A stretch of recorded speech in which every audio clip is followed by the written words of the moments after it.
Hola, ¿qué tal, amigas y amigos? Bienvenidas, bienvenidos a esta mesa especial que estamos desarrollando aquí desde el canal de la Academia del Azufre.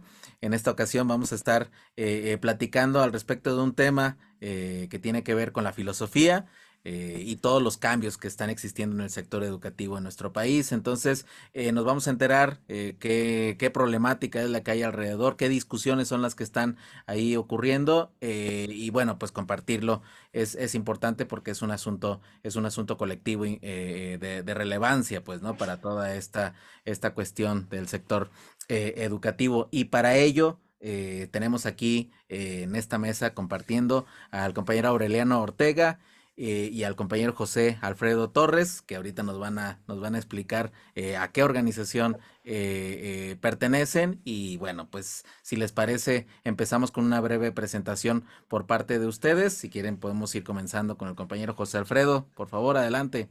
Sí, muchas gracias. Bueno, me presento, soy filósofo, soy integrante del Observatorio Filosófico de México, trabajo en la UNAM y he trabajado más de 30 años en el nivel medio superior.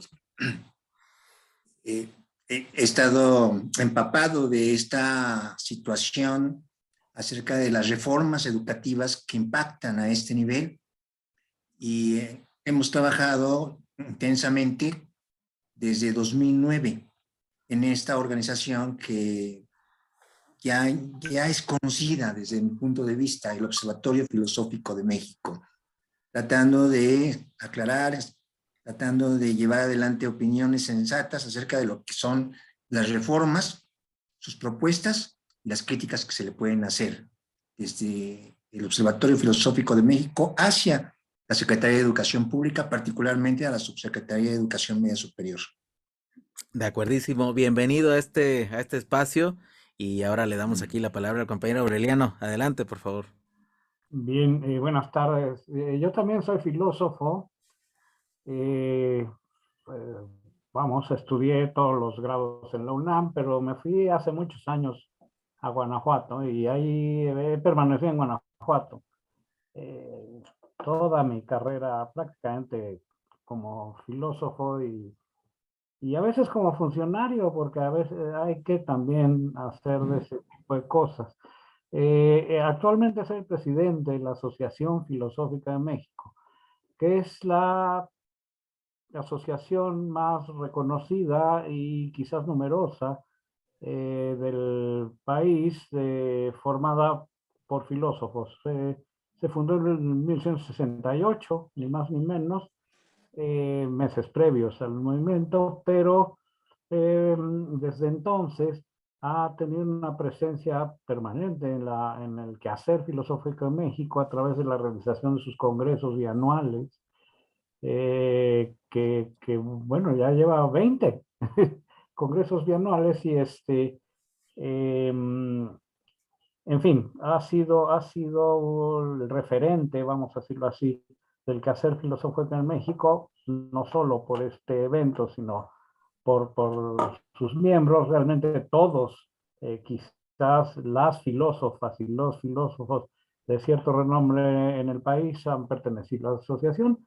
Y bueno, actualmente nos preocupa mucho eh, justamente el que eh, las reformas que no ha dejado de haber a lo largo de los años de los distintos niveles educativos en el país, eh, pues han tomado un poco el camino de la desaparición.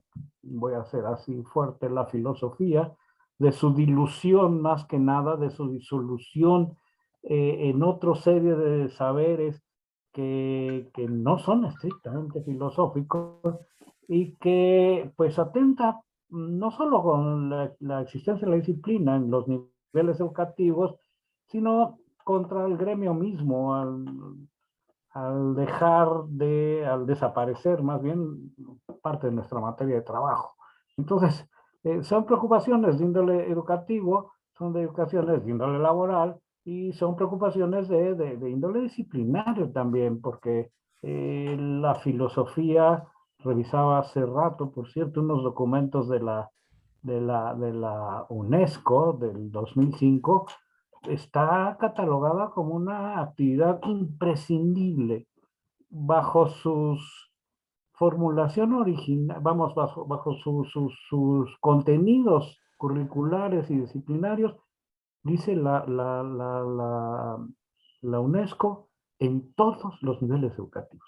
Es decir, el documento de 2005, por ahí después les podemos pasar todas las referencias que quieran, señala justamente esto.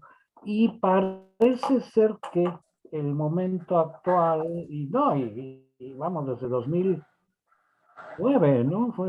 Se está discutiendo esto, parece en sentido contrario. Entonces, bueno, ya me alargué con mi presentación, pero esa es la preocupación, vamos, de tanto el observatorio como la Asociación Filosófica y de otras asociaciones también de filósofas y filósofos vamos, y de parte del público también en general, porque, bueno, dicen, ¿qué está pasando en la educación en general y en particular en la educación media? Esa pieza tan importante que es Ok. la educación media dentro de la formación de las ciudadanas y los ciudadanos, ¿no? De acuerdo, entonces lo que estamos enfrentando, lo que se postula es este cambio de rumbo, esta disolución de la enseñanza de la filosofía, específicamente hablando del nivel medio superior, ¿no? Que se reconoce que es un momento ahí central para la definición de muchas cosas. ¿Cuándo inicia este proceso, José Alfredo? O sea, ¿cuándo ven que empieza esta trayectoria? Desde dónde viene esta cuestión y si ha sufrido modificaciones o algunas profundizaciones últimamente con este gobierno, o cómo es este escenario. Pues el escenario creo que, como lo apuntó, lo insinuó Aureliano, es un escenario que ya es antiguo, porque viene desde hace más de una década, Ujú. con una palabra que utilizamos y me parece exacta, la eliminación de esta área de la filosofía, este estudio, esta herencia, esta cultura filosófica, pero entendiendo que se eliminaba desde la institucionalidad o la enseñanza escolarizada de la filosofía. Esta eliminación eh, nos activa a la comunidad filosófica tratando de entender y protestando por qué la filosofía había quedado fuera de los planes estatales para la educación nacional. La primera explicación que nos dieron, y que me parece que está vigente, aunque lo niegan en la Secretaría de Educación Pública, es que se consideraba que la filosofía no era tan importante porque se mantenía como una disciplina dentro de otras disciplinas. Ujú. A esto lo llamaron un desplazamiento transversal, un movimiento que va desde la filosofía a otras áreas del saber en donde está contenida, de acuerdo con esta visión, de acuerdo con esta percepción. Ujú. Por ejemplo, el razonamiento crítico, muy propio de la filosofía, lo encontraban ellos en las matemáticas o en la informática, Ujú. o lo encontraban en método científico. Y decían, ahí está el método deductivo, el método inductivo, el método abductivo, etcétera. Pero ahí estaba sin necesidad de que fuera explícitamente mostrado y proyectado dentro de la filosofía. Ujú. Ujú. Por otra parte, eso era un pretexto ideal, porque se consideraba que otras disciplinas sí tenían un criterio de utilidad y la filosofía no. Ujú. De acuerdo con esta visión o percepción que también llamamos una percepción mercadológica de la enseñanza de la filosofía. No constituía una rentabilidad, no constituía Ujú. una productividad para la competencia, no formaba sujetos útiles a la sociedad en el momento en que la sociedad necesitaba, de acuerdo con esta visión, más un desarrollo económico que un desarrollo cultural. Bueno, eso fue el principio, eso fue el punto de partida. Los filósofos trabajamos en un sector importante para confrontar esta opinión del Estado mexicano a través de la Subsecretaría de Educación Media Superior. Finalmente accedieron, dijeron, bueno, pues vamos a incluir las materias filosóficas, pero debido a una movilización, ¿sí? Debido a una colectivización de la protesta, donde estuvimos filósofos, pero no solamente, también científicos, intelectuales connotados. La prensa nos ayudó bastante. Por supuesto, hubo bastante apoyo también de parte de las universidades del interior de la República y de la Ciudad de México. Parecía que todo se normalizaba. Es decir, ya está la filosofía junto a las ciencias sociales, a las ciencias naturales, a las ciencias exactas, a la informática, pero nos cayó de sorpresa que en la 4T también empezaron a trabajar una reforma educativa para contrastarse con el neoliberalismo, comillas,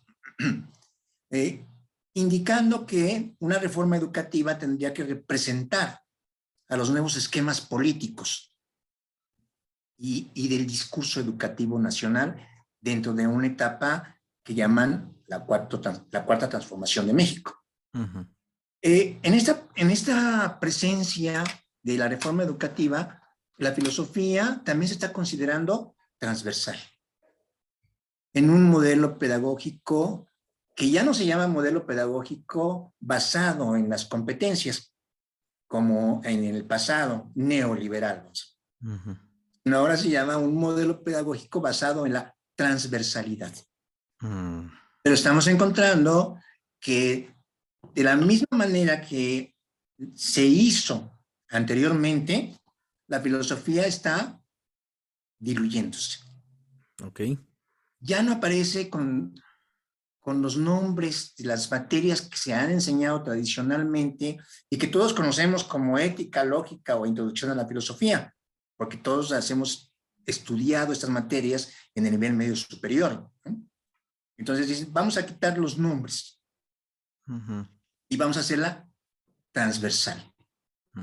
Está la filosofía en una enseñanza de las humanidades, pero no referida a esta nomenclatura que la identifica en sus ramas específicas de estudio, como ética o lógica. Ahí hay una confusión y nosotros estamos batallando, estamos criticándoles, tratando de llevar esta crítica a un diálogo que es muy difícil. Claro. Ya tienen su esquema, ya tienen su plan, ¿no? Para que no diluyan a la filosofía y en el fondo no la desaparezcan quitando la referencia de sus nombres. Claro. Si no se nombra, no existe. Sí, bueno, esa es una de las complicaciones.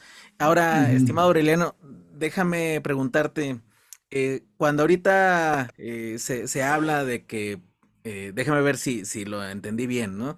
En el esquema de competencias ya había esta visión diluida. Ahora que entra este nuevo formato que busca separarse de esa tendencia, se encuentra que con el diseño transversal hay una cosa similar. ¿Es una continuidad que viene de ahí o llegan a un mismo problema desde dos visiones diferentes? ¿Y cómo es que han contestado las autoridades esta impugnación que ustedes han estado realizando? Mira, parte del problema es que no hay la información suficiente por parte de quienes han montado la propuesta, ni la justificación suficiente por parte de quienes han montado la propuesta para tomar decisiones de esta naturaleza. Ellos, en el documento general de presentación de la modificación del marco curricular, hacen una especie de diagnóstico muy pobre, hay que decirlo, con respecto al desempeño general o la eficacia, vamos a decir, del nivel medio superior a lo largo de muchos años. Señalan particularmente que desde 1960, sin decirnos cómo, ni de qué manera, ni en qué documento, se empezó a modificar el, la currícula del nivel medio superior, eh, pero que, vamos, todas esas modificaciones han resultado un tanto vanas, un tanto inútiles. Es decir, son muy severos con respecto a esto y dicen, hasta 1993 podíamos nosotros considerar que el modelo medio funcionó, pero de 1993 para ahora simplemente no usan la palabra, pero la dan a entender, ha sido un fracaso. O sea, ellos, entonces, bueno, quienes nos formamos entre 1960 y 1993, eh, estamos mal. Bueno, ya, vamos a dejar eso un poco de lado.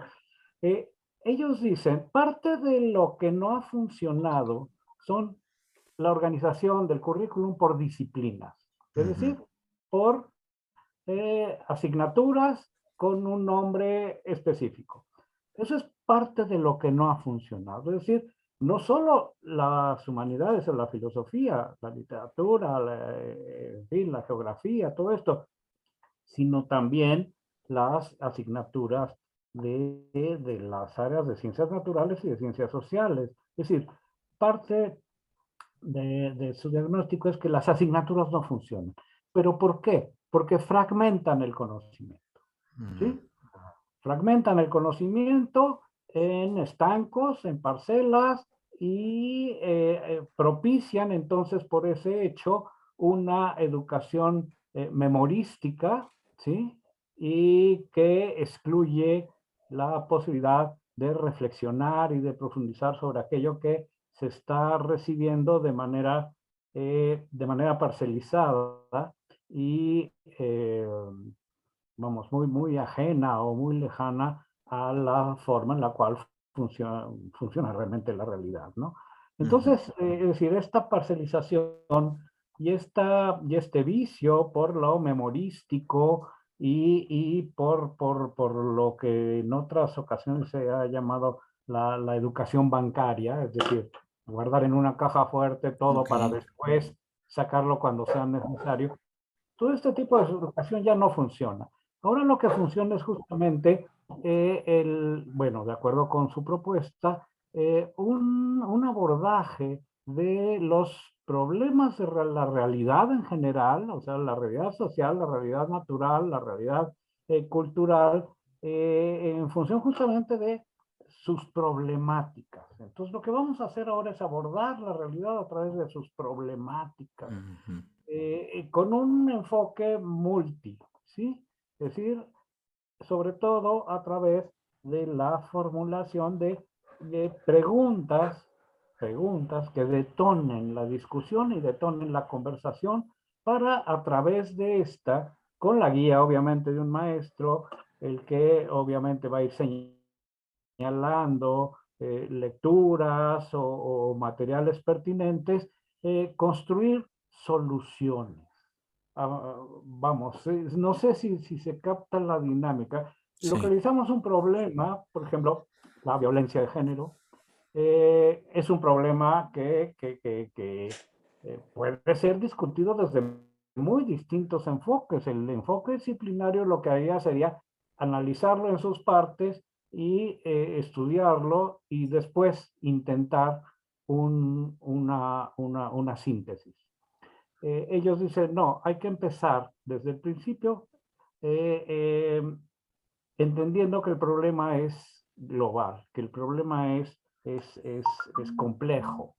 ¿Y cómo lo vamos a abordar? Entonces, básicamente a partir de instrumentos conversacionales. Esto es, y no lo explican muy bien que digamos, a través de discusiones, a veces videos, a veces lecturas, a veces el puro punto de vista del maestro, a veces lo que los propios estudiantes aportan, para llegar entonces al diagnóstico de por qué hay violencia en contra de las mujeres y cómo podemos remediar. Bueno, yo estaría de acuerdo con eso si tuviéramos realmente, si tuvieran aún a nivel del bachillerato herramientas mínimas, conceptuales y del lenguaje y referencias concretas a saberes ya establecidos con los cuales hacer realmente el análisis. Es decir, lo que nosotros, bueno, y a esto le llaman humanidades. Estás en el ámbito de las humanidades, es decir, las humanidades son una especie así de espacio fantasmagórico en donde las cosas se piensan, se hablan y se reflexionan. Está muy bien, sí, pero el ámbito de la conversación pues, va mucho más allá de la educación media. Y nosotros consideramos que a pesar de lo probablemente positivo que pudiera ser hablar, reflexionar y buscar nuestras soluciones a nuestros problemas colectivamente, no podemos hacerlo sin las herramientas conceptuales básicas para eso. Ese es creo que ahí se anudan muchos de nuestros diferendos, ¿sí? De acuerdo, estamos de acuerdo en el fin final, ¿sí?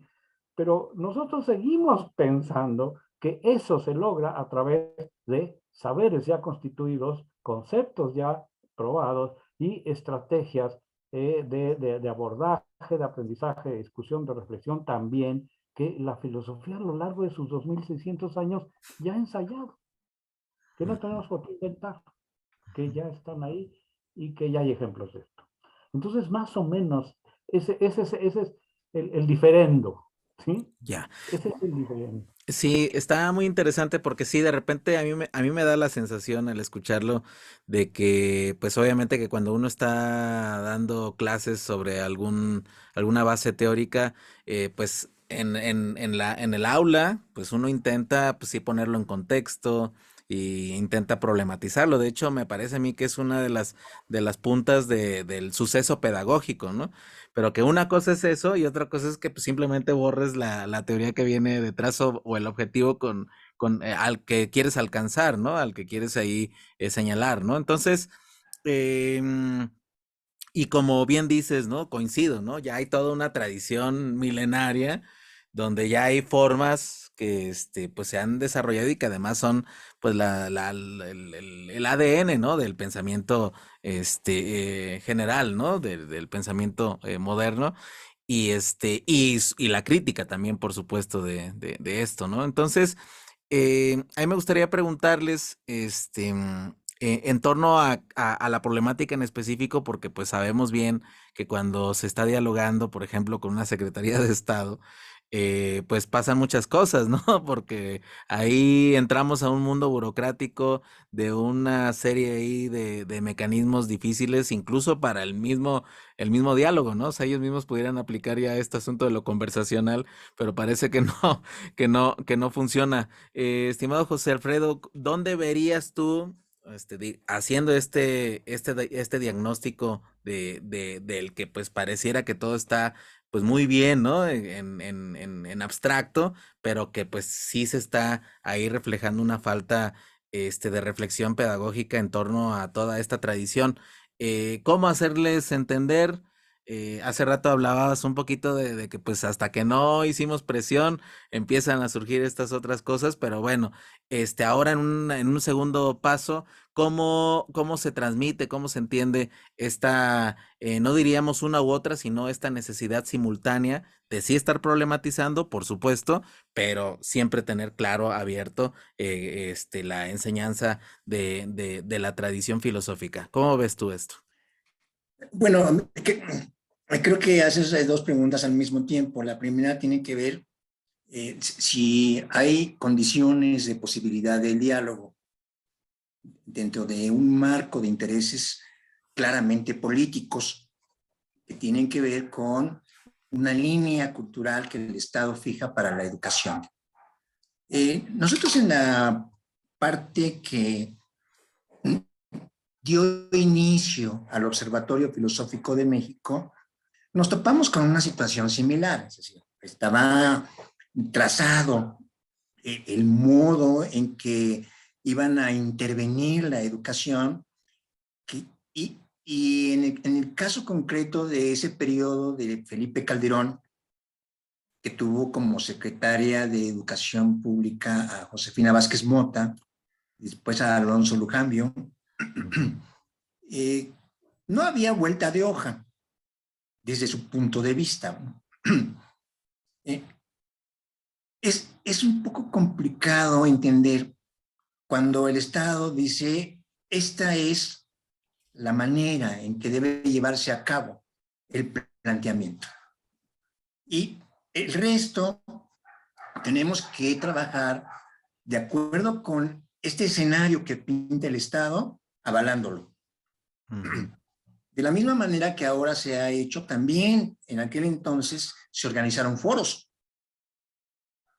Y igualmente en esos foros se dio a entender que estaban los sectores magisteriales, los padres de familia, los pedagogos y los intelectuales expertos, que nosotros habíamos también identificado con esta manera de actuar de un cuadro de expertos que asesoran al Estado y que supuestamente le dan la pauta de quienes saben frente a quienes no sabemos. Y quienes no sabemos, bueno, podemos opinar, pero no modificar en esencia en la columna vertebral del discurso programado y proyectado públicamente. Esto es un modus operandi, digamos. Se da, me parece a mí que se da de modo análogo en la actualidad. Se organizan foros, en esos foros se entregan los pliegos donde se encuentra la escritura que se debe entender, difundir y reflexionar acerca de su contenido, pero sin modificar sustancialmente la escritura. Entonces, ahora, por supuesto que el Estado va a proponer todas las vías posibles para que se dé este camino, de tal manera que estos foros que se han hecho, que además se contabilizan y que además se llevan a los marcos estadísticos, ¿no? Estos foros sí van a contener una gran cantidad de opiniones, una gran cantidad. Pero igualmente va a suceder como en el caso del modelo por competencias. ¿Hacia dónde van esas opiniones sobre el modelo pedagógico de la transversalidad? Bueno, pues van a un banco de datos que controla la propia Secretaría de Educación Pública, ¿no? Y ahí deciden dónde están las opiniones valiosas para no modificar sustancialmente, sino enriquecer, dicen ellos, con las opiniones públicas del pueblo, digamos. Ahora, ¿cómo hacerle? Tú preguntas cómo hacerle, ¿no? Pues efectivamente, si no hay un nivel de organización de los sectores que estamos siendo afectados, en este caso estoy hablando de los sectores que tenemos una incidencia y un nexo íntimo con la enseñanza filosófica. Si no hay una cierta presión y organización que permita que se abran puertas de diálogo, no va a suceder nada. Las autoridades no van a decir por cuenta propia, oigan, pues hemos recibido críticas y creo que nuestro modelo está equivocado y lo tenemos que tirar por la borda, ¿no? Claro. Esto sería algo así como un harakiri, ¿no? Un suicidio político, ¿no? Ningún político va a hacer eso, ¿no? Entonces estamos trabajando para que haya una apertura, pero necesitamos una difusión amplia del panorama, de los acontecimientos y de nuestra propia postura con un fundamento. Ujú, Entonces, son las dos cosas, ¿verdad? Es una justificación de nuestra propia postura, tratando de denunciar que ellos no tienen la justificación adecuada. ujú, Y detrás de esta búsqueda, pues debe estar la comunidad filosófica que se encuentra en muchos lugares, ¿verdad? En las facultades de filosofía y letras, en el propio nivel medio superior, con ciertas organizaciones que no sé si vayan a reaccionar, ujú. en el Observatorio Filosófico, en la Asociación Filosófica de México y obviamente, como lo hicimos en el pasado, tratando de allegarnos la solidaridad de sectores de intelectuales. Por ejemplo, está pendiente la Academia Mexicana de la Ciencia, Ujú, que en el pasado nos apoyó, pero ahorita pues ya sabemos que tienen también sus propios problemas. ujú, El diálogo no se va a dar como una concesión gratuita, ¿no? ujú. O como una concesión graciosa. El diálogo se va a dar cuando nosotros consideremos que el diálogo tiene que abrirse de acuerdo con una presión organizada. Claro.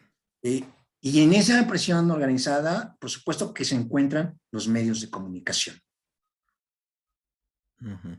Sí, no, sin duda, ¿no? Eso, pues ahorita, pues lo que hemos visto es esta dinámica en la cual pues lo que se llama los reumas del elefante, ¿no? O sea que verdaderamente, pues sí estamos en un problema histórico de una proporción importante y claro que pues no, muchas veces desde dentro también es muy difícil como captarlas, ¿no? O sea, verdaderamente hay una limitante fuerte en todos los esquemas burocráticos del mundo, pues, ¿no? Ya no Claro. digamos solamente esto.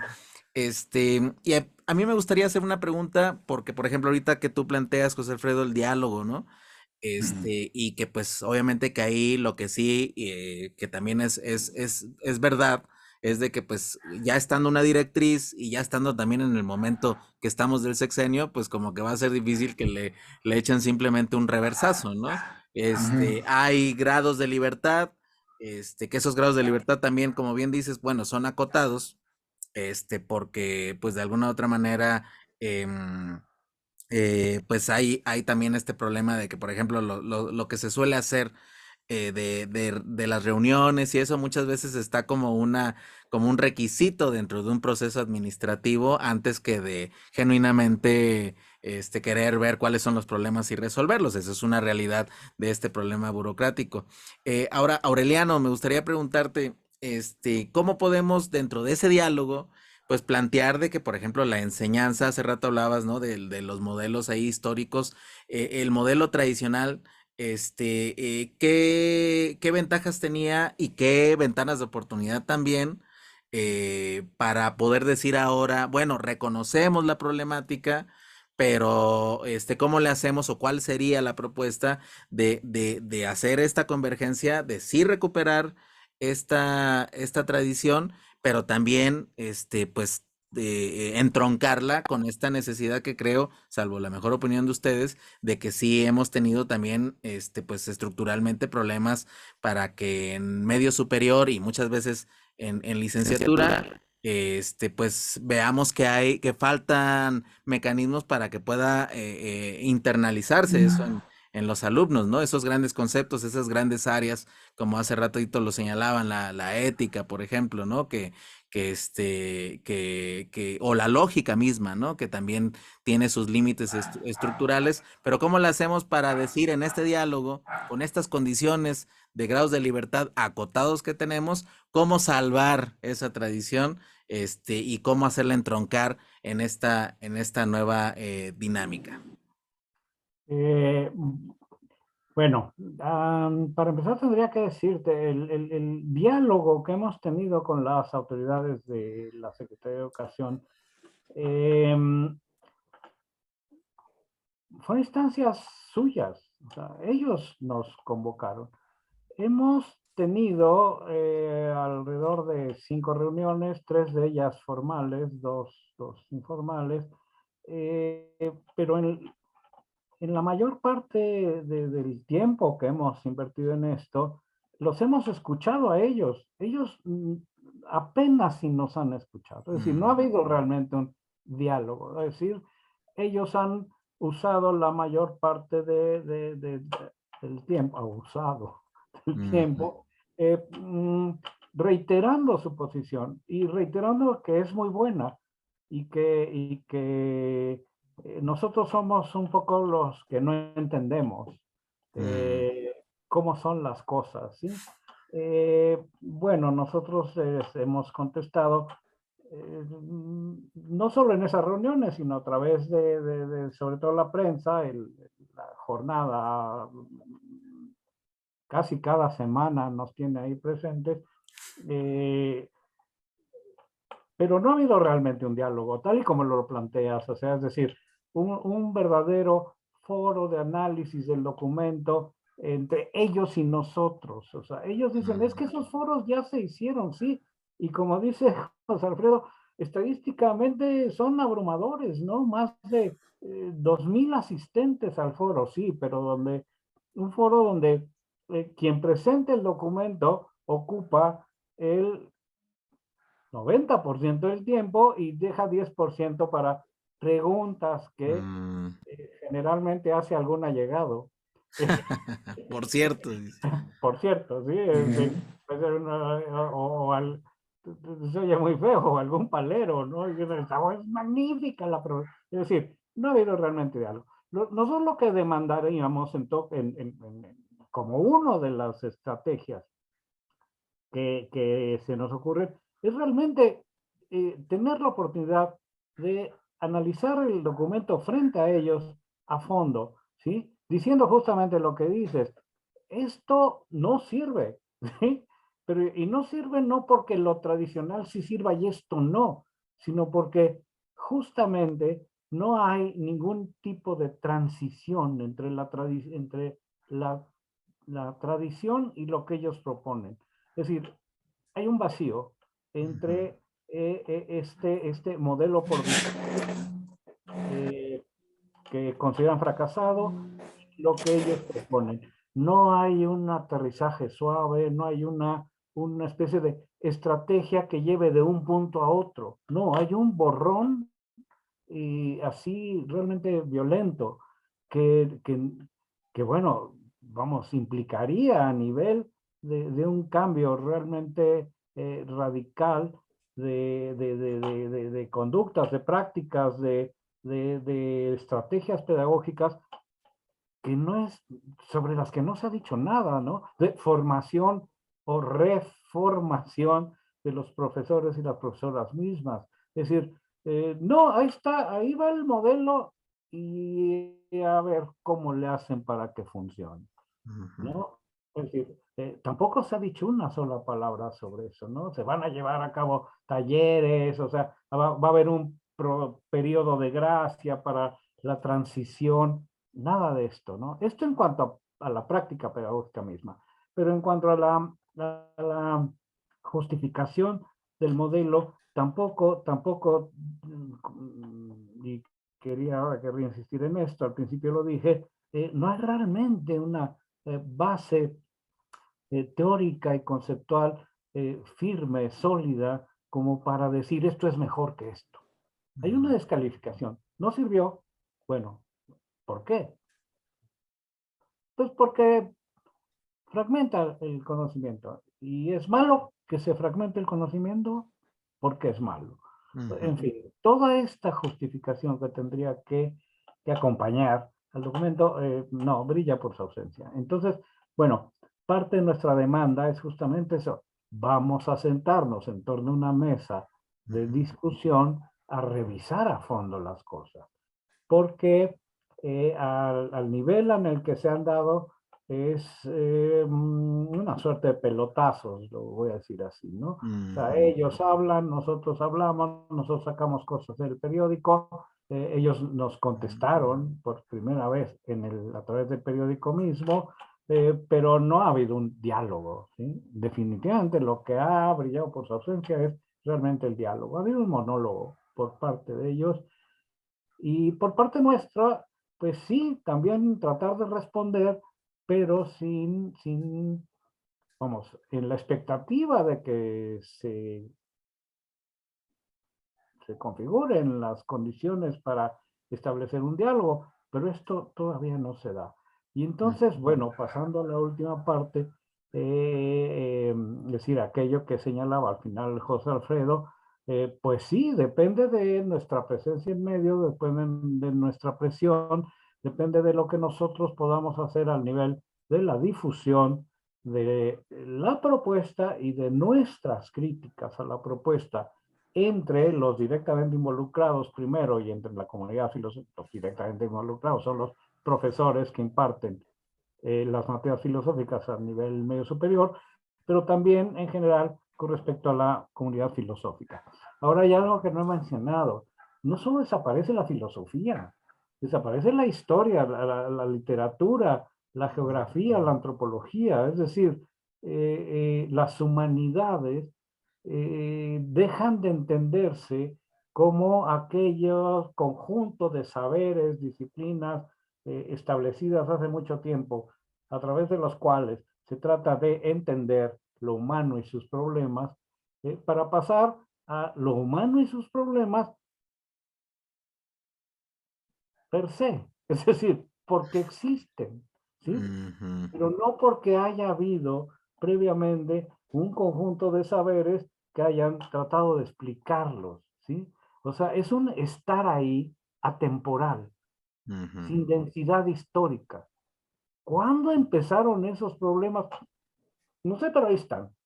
No, no, no. Ujú. Yo creo que es importante preguntarnos cuándo empezaron, Claro. cómo se empezaron a manifestar, cuál ha sido su evolución. Todo eso es un planteamiento que le da a la discusión cierta densidad histórica, pero en la propuesta que ellos nos presentan, no, es un presente perpetuo, es un presente perenne al cual se llegó quién sabe cómo, pero ya está Ujú. él. No, yo creo que parte de lo más grave de la propuesta está juntamente, es mi punto de vista, ¿sí? No todos pensamos igual, pero es que es la falta de esta densidad histórica, Mm. que es lo que creo yo que la enseñanza clásica del bachillerato en México tenía como elemento básico desde tiempos de Gabino Barrera. Mm. Y a Gabino Barrera. Hay que entender que el pueblo mexicano se ha encontrado a través de su propia historia la manera de ser libre. Ujú. Ah, entonces cortamos por lo sano esa historia y entonces ya no vamos a entender por qué somos libres, si es que lo somos, o cuándo dejamos de ser. ¿Sí? Ujú. Sí. Creo que esta prehistoria, vamos, del bachillerato en México es importantísima y creo que los planes de estudio, yo pasé por la preparatoria hace muchos años, ¿sí? Pero a mí me tocó todavía ese espíritu, vamos a decirlo así, en el que se construía realmente una constelación entre ese pasado mexicano y ese presente mexicano que pienso, bien, vamos a partir de lo que ellos nos presentan como propuesta, no hay tal, Mm. insisto, estamos en un presente perpetuo, en un estar ahí, en Ujú. fin, muy peligroso, porque No, sin duda, coincido, o sea, lo que señalas como densidad histórica, pues la verdad es que sí, sin esa perspectiva, sin esa dimensión, pues pues no puedes ir a ningún lado, pues, ¿no? O sea, se cancela todo ese proceso.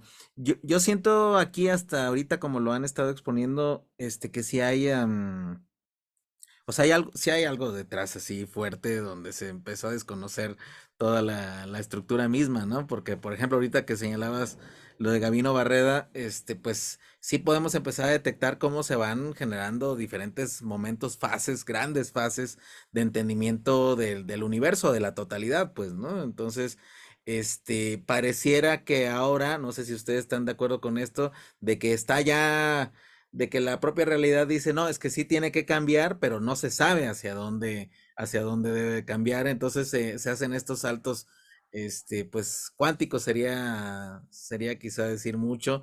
Más bien estos saltos, es el salta para atrás, ¿no? Ahí, donde no se puede hacer esta reconexión. Hace ratito decíamos, bueno, pues se necesita hacer la presencia en medios, se necesita convencer, ir por otras vías, porque pues sabemos que con esto que también me parece muy grave, de que se simulen las discusiones, ¿no? De que se simulen estos encuentros.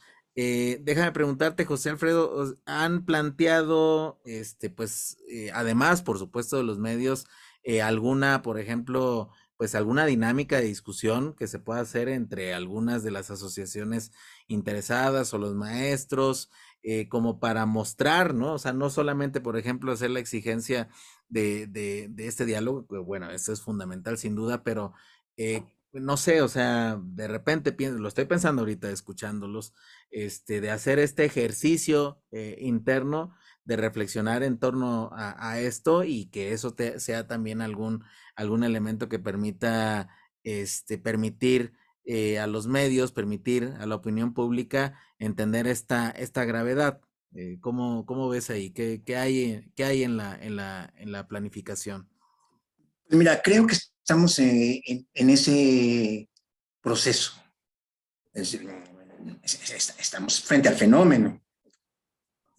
No es así tan rápido comprender dónde están los puntos clave para poder actuar en consecuencia, en consonancia.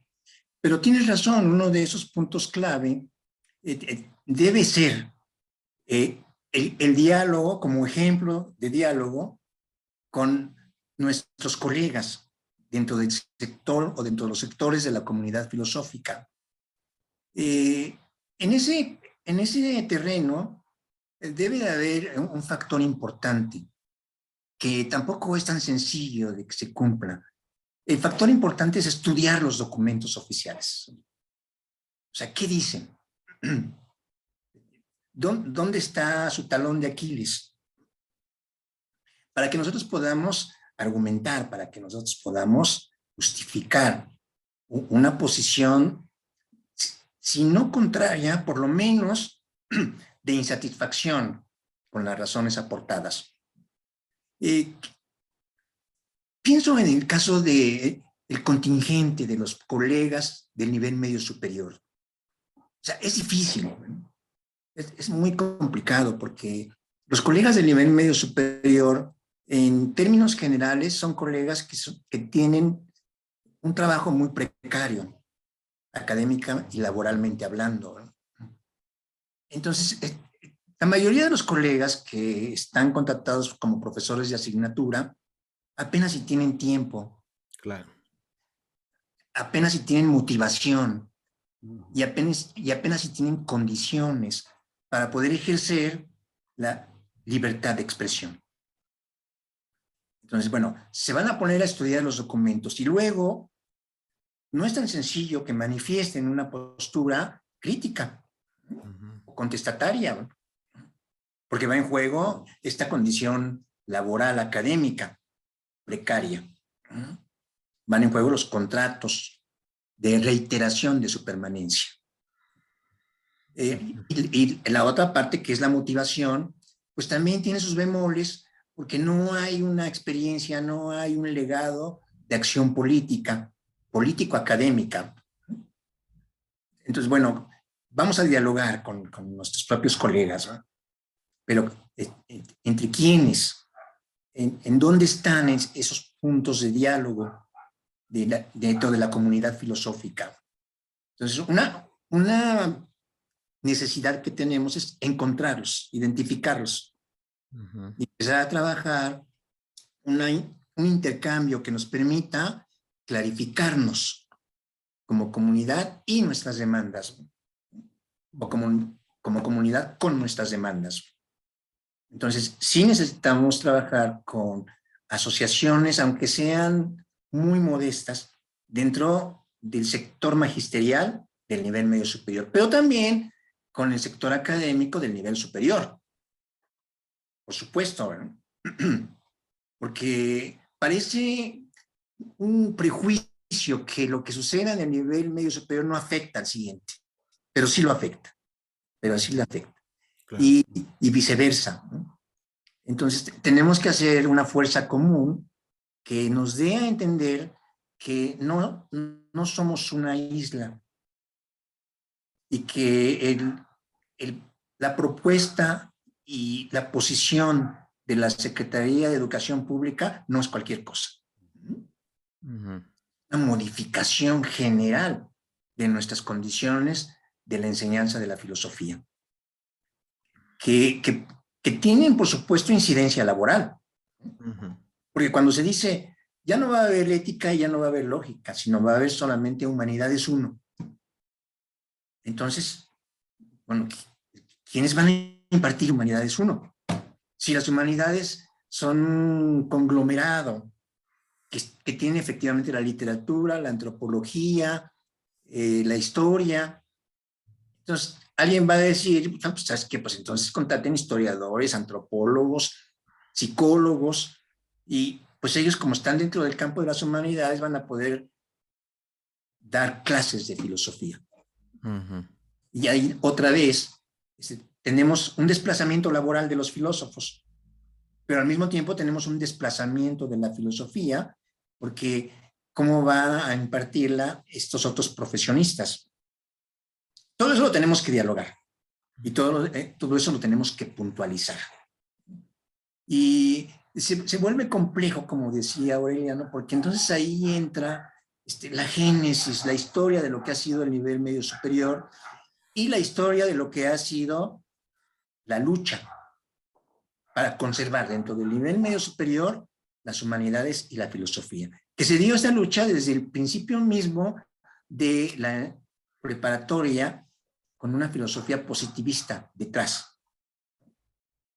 Y esa batalla por entrar en el espiritualismo, la ética, las humanidades, Ujú. la tarea tan gigantesca para poder llevar adelante el proyecto de la Escuela de Altos Estudios, después convertida en la Facultad de Filosofía y Letras, Ujú. y el arraigamiento de esta facultad dentro de la vida cultural e histórica del país. Ujú. Esto se tiene que entender mínimamente para darle sentido a la lucha.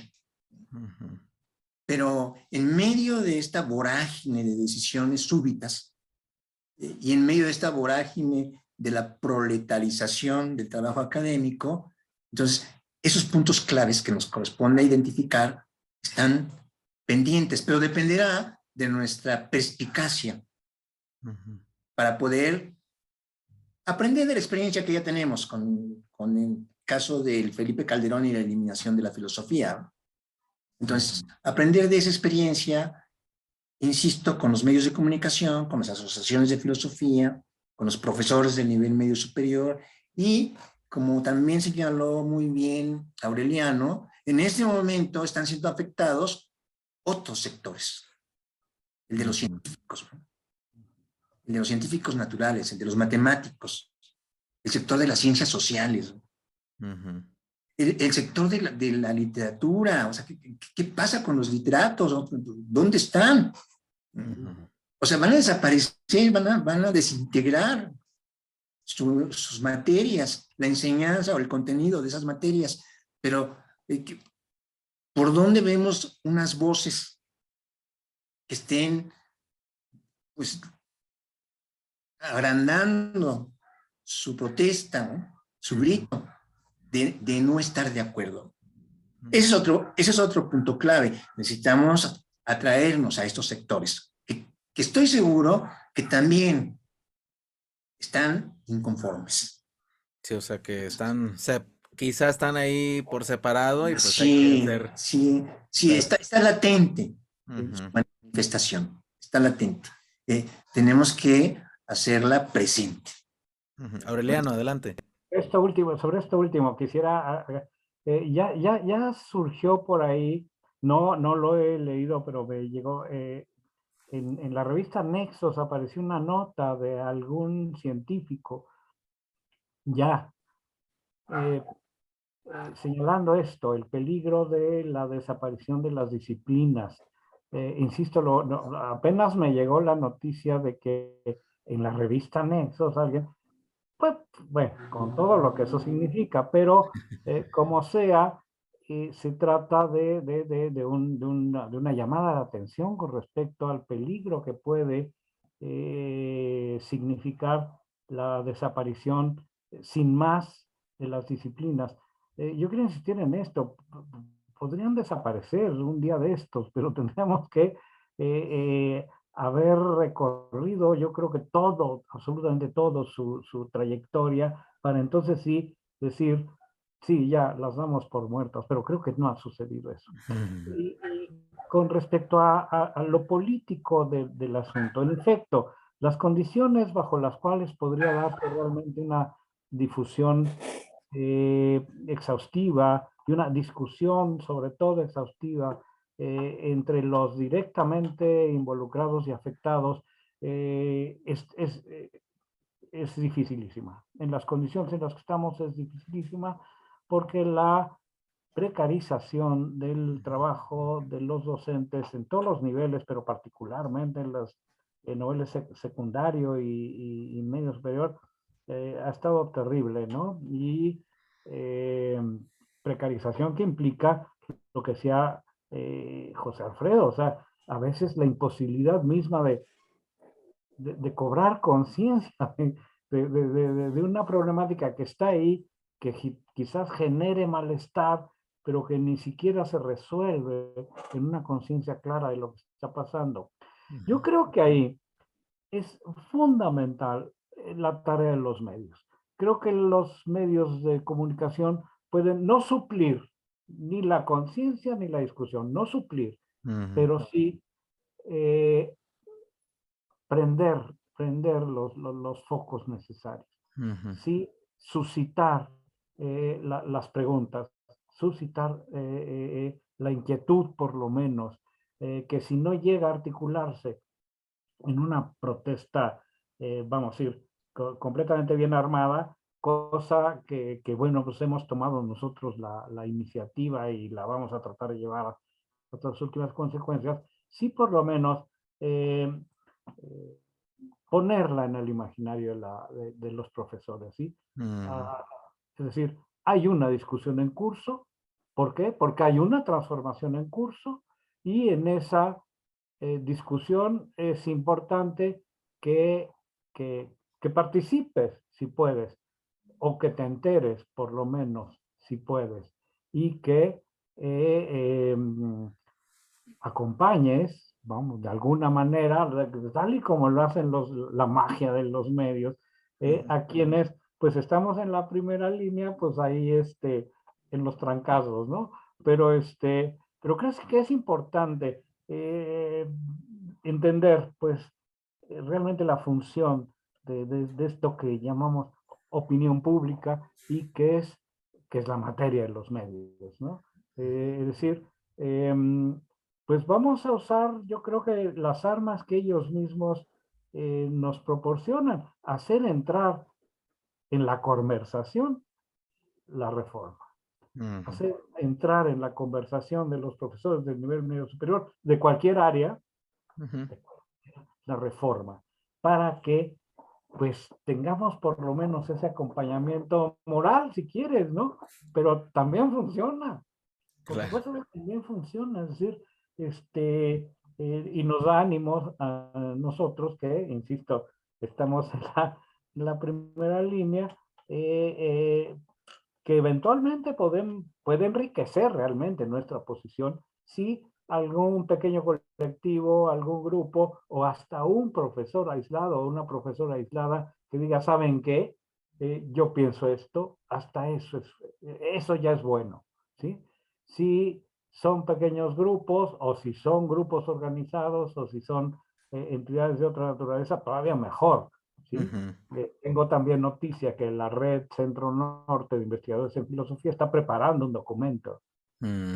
Esto, sí, no conozco el documento, todavía apenas hoy en la mañana alguien dijo, estoy preparando. Bueno, bienvenido. Es decir, quiere decir que empieza a moverse, que empieza a moverse y bueno, dependerá, insisto, de el trabajo que hagamos en conjunto, el que esto se mueva por donde debe, que es la discusión a fondo de algo que, como decía José Alfredo, puede llegar a afectar de veras, muy profundamente, eh, la educación pública en México en general. Claro, sí, no es para menos. De repente, ahorita escuchando, sería como interesante dentro de estas peticiones traer a alguien de dentro del gobierno a un espacio de la organización, ¿no? O Claro. sea, es lo mínimo justo para poder, pues de repente yo ahorita lo que, a nivel de sensación digo, ¿por qué no contestan, no? O sea, ¿por qué no hay De una veras, respuesta suficiente, ¿no?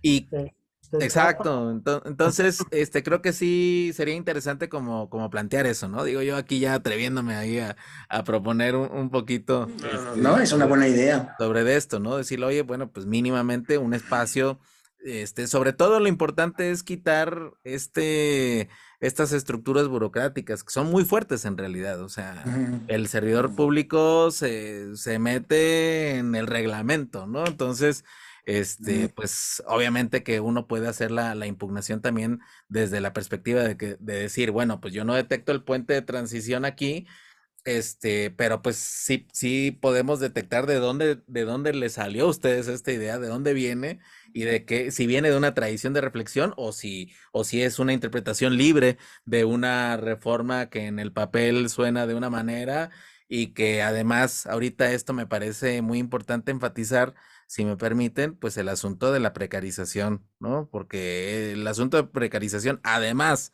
de ser violencia laboral, pues es una desmovilización política operativa, o sea, entonces, pues no hay cómo trabajarlo, pero pues también lo que sí estoy seguro, así como ahorita dices de que ya están preparando un documento, estoy seguro de que habrá una que otro profesor que aún en esa condición den el paso adelante y pues sería bueno detectarlo y hacer ese encuentro, ¿no? Que hay alguien del gobierno en espacio de este lado, Claro. alguien que esté en esa situación de precarización y bueno, pues las organizaciones que por supuesto tienen su tradición importante, ¿no? Como ustedes, ¿no? Entonces, porque pues sí, ahorita lo que veo es de que pues lo que no hay es ese diálogo, entonces si no hay esa conexión, va a ser muy difícil que por supuesto de forma simultánea, pues sí es muy importante ir hacia los medios, nada más que pues también ocurre el asunto de que como también operan con los medios, hay que ir preparando también el código de identificación de los argumentos que ahí se van a estar planteando, ¿no? Porque, pues insisto, ¿no? Como ustedes mismos lo han señalado, cuando uno lo lee, pudiera parecer que pues va muy bien, ¿no? Y qué bueno que se va a renovar y qué bueno que va a haber una problematización pero está detrás toda esta situación de fondo. Pues si les parece, para ir cerrando, aquí está esta primera charla, pues me gustaría ahí que nos compartieran de forma libre un último mensaje, sobre todo aquí considerando de que, bueno, hemos planteado ya toda la problemática y pues cómo le compartimos también a los que nos escuchan cómo ir, cómo activarse, ¿no? En esta batalla, cómo saber más de esto, y pues cómo sumar, ¿no? En general, ¿no? Entonces, si les parece, aquí hacemos esta última ronda, empezando por el compañero José Alfredo. Así, gracias. Pues mira, en la parte anterior de nuestra tarea de defensa de la filosofía, en el 2009,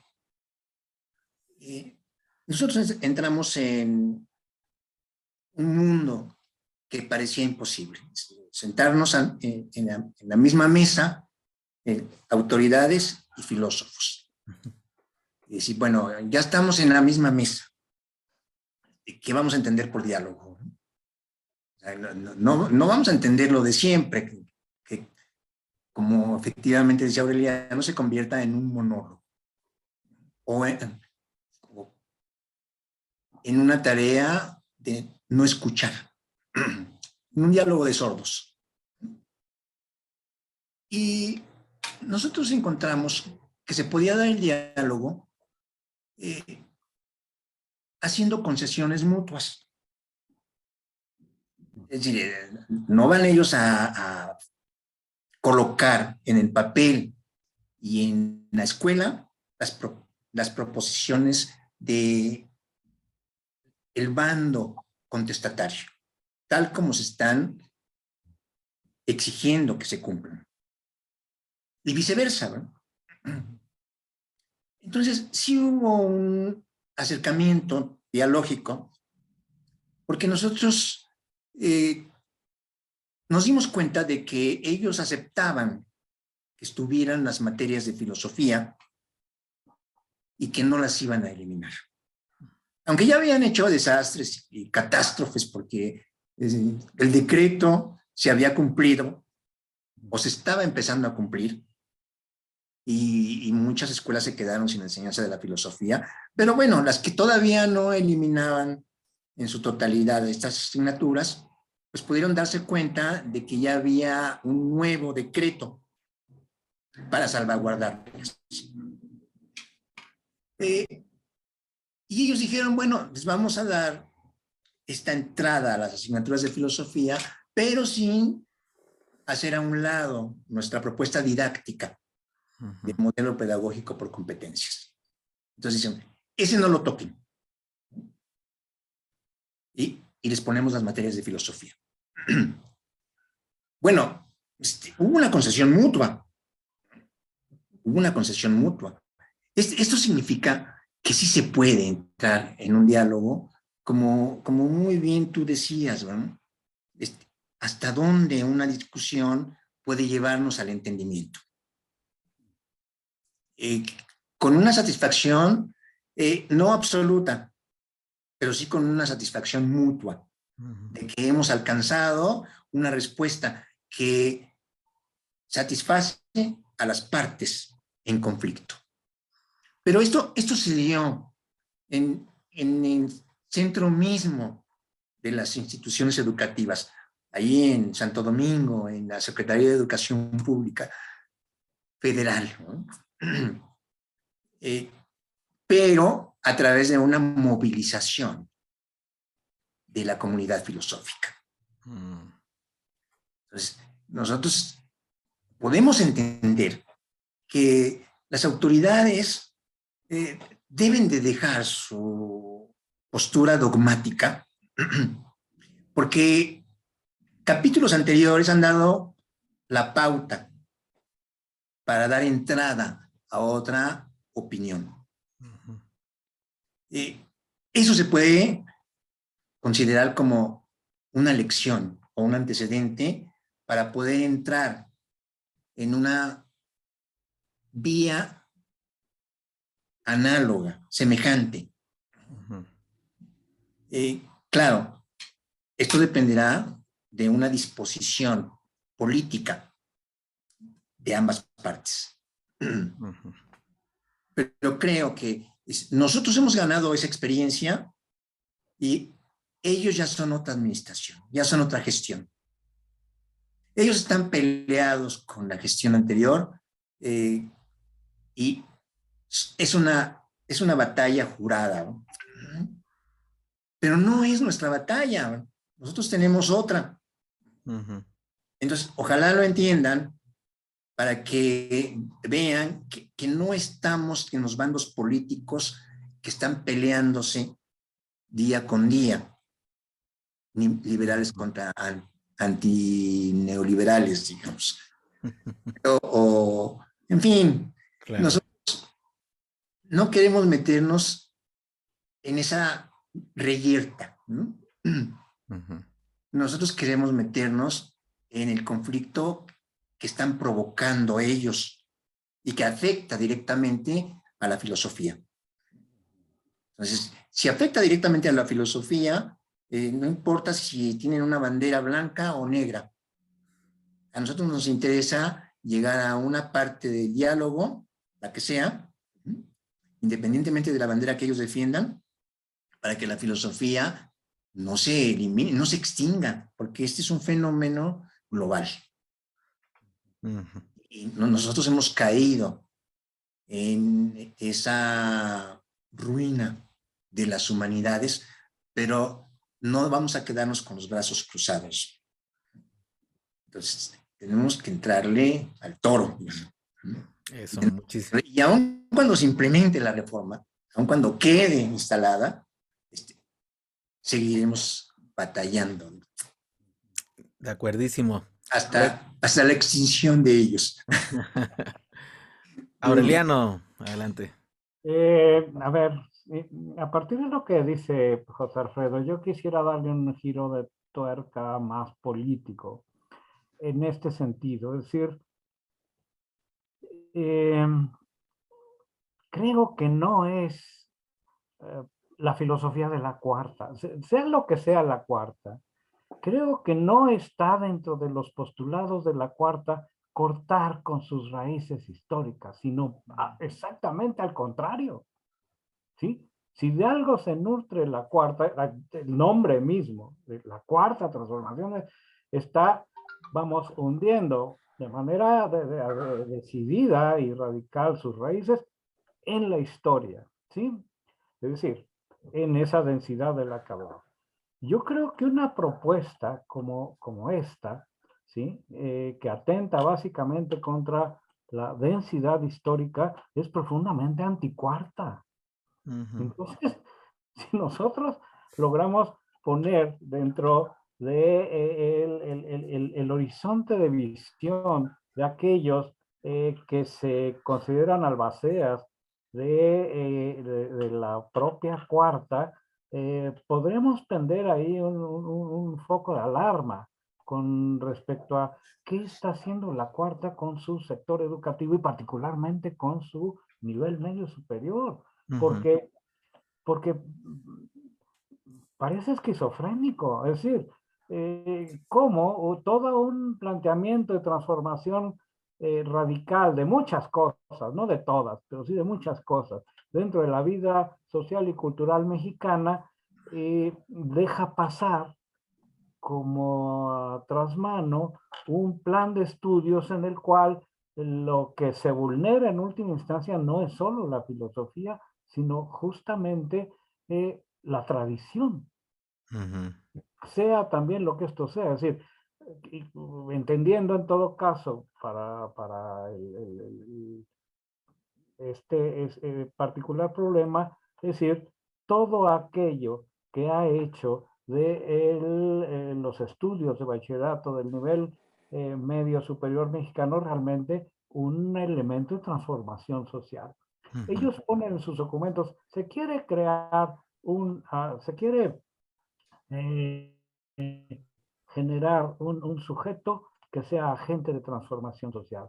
Nadie está en contra de eso, qué bueno, o sea, que ese sujeto bachiller, bueno, egresado del nivel medio superior, sea un sujeto de transformación social.